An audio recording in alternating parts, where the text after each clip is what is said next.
টাকার কথা বলাতে মনে পড়লো আর কি, মনে হইলো যে একমাত্র টাকা একটা জিনিস যেটা যে কোনো ধরনের সম্পর্ক নষ্ট করার জন্য যথেষ্ট।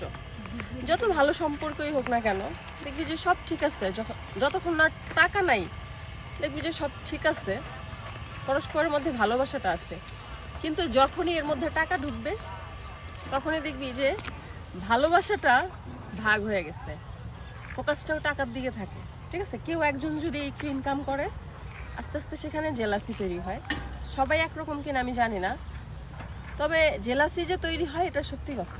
জেলাসি তৈরি হয়, তারপরে এরকম একটা ভাব আসে যে আমার মনে হয় এক সময় ভালোবাসাটা থাকে না। আমি দেখেছি এরকম মানুষ, টাকা পয়সার জন্য ভালোবাসার সম্পর্ক নষ্ট হয়ে যায়। আমি দেখেছি এরকম মানুষ যে যতক্ষণ না টাকা ছিল ততক্ষণ ঠিক ছিল, কিন্তু যেই সম্পর্কের মাঝখানে টাকা পয়সা ঢুকলো